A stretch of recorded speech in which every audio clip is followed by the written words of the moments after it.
नमस्कार, good evening दोस्तों। मैं पीयूष बहल से एक दफ़ा फिर से आप सभी के सामने अपने चैनल पर एक नए वीडियो के साथ हाजिर हूँ। एक लंबा वक्त बीत चुका है। इस वीडियो और इसके पिछले वीडियो के बीच कई महीने हो चुके हैं। कुछ पर्सनल रीज़न्स थे जिसके चलते मैं वीडियोस नहीं कर पाया, लेकिन मेरी ये कोशिश रहेगी कि आगे आप सभी तक मेरे जो वीडियोस है वो निरंतर ड्यूरेशन में पहुँचते रहें। वो क्या रीज़न्स थे उन पर हम बात ना करेंगे और ज़्यादा वक्त ज़ाया ना करते सीधे हम चलते हैं आज की कहानी की तरफ। आज की कहानी मध्य प्रदेश के सागर ज़िले से है। मध्य प्रदेश के सागर ज़िले में महज 1500 रुपये के बदले एक पूरे परिवार को अपनी ज़िंदगियों से हाथ धोना पड़ा। हाल ही की 9 मई 2023 को सागर में जो कोर्ट है वहाँ पर एक फ़ैसला आता है। उस फैसले के तहत एक आरोपी था जिसे उम्र कैद की सज़ा दी गई थी, एक मर्डर के बदले नहीं बल्कि कई मर्डर्स के बदले। तो हुआ क्या था, क्या थी ये कहानी, हम सीधे चलते हैं इस कहानी में आगे की तरफ। 29 जनवरी 2020 की ये बात है। वार था बुधवार। 29 जनवरी को सुबह सुबह सागर की एक जगह थी, एक कॉलोनी जहाँ पर कई लोग रहते थे। वहीं पर सुबह सुबह सर्द हवाएं चल रही थी। ठंड से बचने के लिए वहाँ पर जो आसपास कॉलोनी में मौजूद लोग थे वो सुबह ठंड के लिए धूप सेक रहे थे। इसी बीच इन्हीं सर्द हवाओं में उन्हें अचानक से एक बदबू आई। वो बदबू ऐसी थी जो उनसे सहन नहीं हो रही थी। यही कारण था कि वहाँ पर मौजूद तमाम लोगों ने आसपास की झाड़ियों या इधर उधर जगह पर देखा कि कहीं कोई जानवर तो नहीं मर चुका जिसके सड़ने की वजह से ये बदबू आ रही है। लेकिन वहाँ पर लोगों की कोशिश के बाद भी किसी को भी कुछ पता नहीं चलता और इसी के साथ वहाँ पर पुलिस को बुलाया जाता है। पुलिस के आने के बाद आसपास सभी जगह छानबीन की जाती है, लेकिन जहाँ से तेज़ बदबू आ रही थी उस बदबू के साथ साथ वो लोग एक घर के सामने जाकर खड़े होते हैं। ये घर था एक एक्स आर्मी मैन का जिसकी उम्र थी 45 ईयर, राम गोपाल पटेल। ये अपने परिवार के 4 सदस्यों के साथ उस घर में रहता था। घर के बाहर ताला लगा था, लेकिन जो तेज बदबू थी वो उसी घर के बाहर से आ रही थी। इसके बाद ही पुलिस उस घर के बाहर जाकर उस घर का ताला तोड़ती है, लेकिन अंदर से पुलिस को कुछ भी दिखाई नहीं देता, लेकिन जो बदबू थी वो निरंतर आ रही थी। इसके बाद अंदर ही एक रूम में फिर से ताला जड़ा हुआ था। पुलिस उस ताले को जब तोड़ती है और अंदर दाखिल होती है तो पुलिस के होश उड़ जाते हैं। होश इसलिए क्योंकि अंदर मौजूद थी 3 लाशें और खून के धब्बे। 3 लाशों में एक लाश थी 45 वर्ष के राम गोपाल पटेल की, एक लाश थी 35 साल की उनकी पत्नी भारती पटेल की और एक था 14 साल का उनका बेटा आदर्श पटेल। उसी के साथ पुलिस को वहाँ पर एक सुसाइड नोट बरामद होता है। उस सुसाइड नोट को जब खोलती है पुलिस तब उन्हें पता चलता है कि उस पर जो लिखा है उसके साथ ही एक और अनहोनी की शायद पुलिस को दस्तक हो रही थी, क्योंकि वो सुसाइड नोट था राम गोपाल पटेल के दूसरे बेटे विकास पटेल की, जिसकी उम्र थी 17 साल 8 महीने। उस सुसाइड नोट में लिखा था कि मैं मरने जा रहा हूँ, कोई भी मुझे ढूंढने की कोशिश ना करे। लेकिन पुलिस को कहीं ना कहीं कुछ शक होता है। इसी शक के चलते जब विकास पटेल की खोजबीन शुरू होती है तो वो कहीं पर मिलता नहीं है।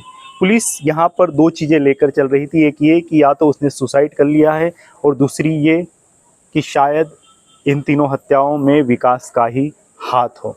ये जो 2 थ्योरी है उस पर काम करते हुए पुलिस आगे बढ़ रही थी। इसी के बाद जब पुलिस उस पूरे घर की छानबीन करती है तो वहाँ पर एक आर्मी मैन जो था उनका एक लाइसेंस बंदूक था और बंदूक के साथ ही उन्हें मिलते हैं 2 खाली खोखे। इसी के साथ उस घर में पुलिस को एक फ़ोन भी बरामद होता है। ये फ़ोन जो था ये विकास पटेल का था, जो राम गोपाल पटेल का दूसरा बेटा था। इस फ़ोन को बरामद करने के बाद पुलिस इस फ़ोन को जांच के लिए आगे भेज देती है। लेकिन 29 जनवरी को जब ये लाशें बरामद हुई, जब उस कॉलोनी में बदबू आ रही थी, उसके बाद पुलिस को ज़्यादा मशक्क़त नहीं करनी पड़ी और अगले ही दिन यानी कि 30 जनवरी को सागर में एक स्कूल का ग्राउंड था, वहाँ पर विकास घूमते हुए पुलिस को दिख जाता है। उसके बाद पुलिस उसे उठाती है और थाने लेकर आती है और उससे जब सख्ती के साथ पूछताछ की जाती है और उसके बाद जो कहानी आगे आती है उसको सुनकर शायद इंसानियत से और रिश्ते नातों से हमारा विश्वास पूरी तरह से उठ जाए।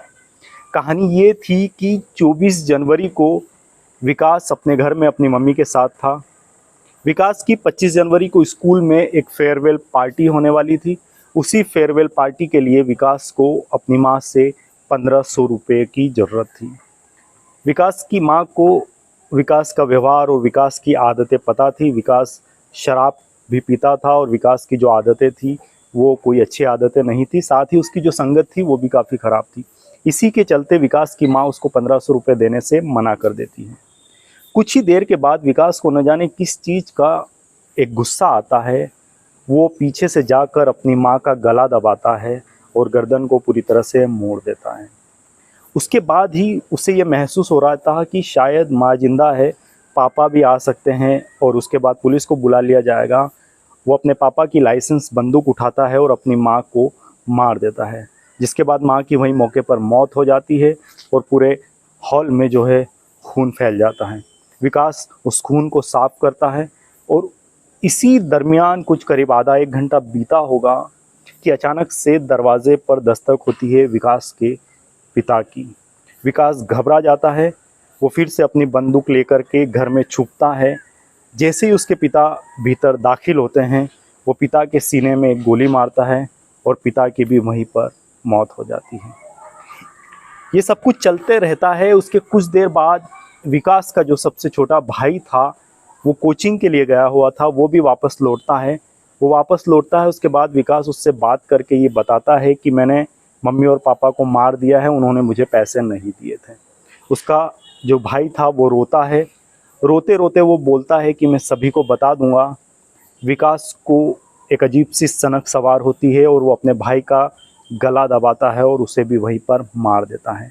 उसके बाद तीनों लाशों को वो एक रूम में ले जाकर ताला लगा देता है और ख़ुद भी कहीं बाहर चला जाता है। अपने पिता का एटीएम लेकर जाता है। उस एटीएम से कई हज़ारों रुपए वो निकालता है। अपने लिए एक 5000 का सूट सिलवाता है। एक स्टूडियो से 500 रुपये एक दिन के किराए पर एक कैमरा लेता है और उसके बाद हंसते खेलते वो अपने स्कूल की एक पार्टी थी फेयरवेल की, वहाँ पर शामिल होता है, वहाँ नाचता है। वहाँ पर वो काफ़ी खुश दिखाई देता है। मतलब उसके दोस्तों को ये महसूस नहीं होता कि वो अभी क्या करके आ रहा है। घर पर उसके अपने घर पर 3 लाशें थी, माँ बाप और भाई की, और वो यहाँ पर पार्टी कर रहा था। तो यही सब चीज़ें होती है। उसके साथ ही पुलिस को एक चैट मिलती है जो उसके फ़ोन से रिकवर की गई थी। उसमें जिस दिन इसने हत्या की थी उसके ही अगले दिन उसने अपनी गर्लफ्रेंड से चैट की थी कि मैंने अपने मम्मी पापा को मार दिया है और अब मुझे जीने का भी कोई अधिकार नहीं है, मैं तुम्हारे लायक नहीं हूँ, हो सके तो तुम मुझे छोड़ देना। ये चैट भी पुलिस को एक सबूत के तौर पर रिकवर होती है। इसके साथ ही जब ये मामला कोर्ट में जाता है तो जो जज थे उन्हें ये रेयरेस्ट ऑफ रेयर केस दिखाई पड़ता है। इसीलिए वो नाबालिग होते हुए भी इसे किसी तरह की कोई नरमी नहीं बरतते इसके साथ, और इसको 3 हत्याओं में उम्र कैद की सज़ा दी जाती है। फ़िलहाल जो विकास है वो वहीं पर जेल में है। हाल ही में 9 मई को इसका फ़ैसला आया था। करीब 3 साल के बाद ये फ़ैसला आया था। इसमें करीब 39 लोगों की गवाही हुई। इसमें जो पुलिस को सबूत के तौर पर वो चैट मिली, खून के धब्बे मिले और वहाँ पर जो लाइसेंस बंदूक मिली, उसके तौर पर ही इन सबूतों के साथ पुलिस कोर्ट में गई थी और इस केस को पुलिस ने रखा था। हमारे देश में एक ऐसा दौर चल रहा है, न सिर्फ हमारे देश में बल्कि पूरे विश्व भर में, इस 21वीं सदी में हमने इस तरह की कई ऐसी बातें सुनी हैं जहाँ पर अपने ही परिवार का कोई खून कर देता है। कहीं एक शबनम केस भी था जो यूपी का था, वहाँ पर भी एक लड़की ने प्रेम के बदले अपने पूरे परिवार की हत्या कर दी थी। तो ऐसे कई तमाम केस है, लेकिन इस तरह के केस जब सामने आते हैं तो हमारी रूह कांप जाती है, इंसानियत पर से भरोसा उड़ जाता है।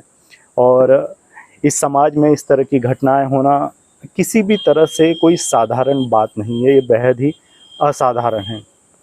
खैर आगे विकास का क्या होता है लेकिन एक छोटे से गुस्से के साथ ही विकास ने न सिर्फ अपने परिवार की हत्या की, बल्कि वो खुद भी अब कहीं का नहीं रहा, उसकी भी ज़िंदगी पूरी तरह से बर्बाद हो चुकी है। लेकिन एक समाज में इस तरह की घटनाएं होना बिल्कुल भी अच्छी बात नहीं है।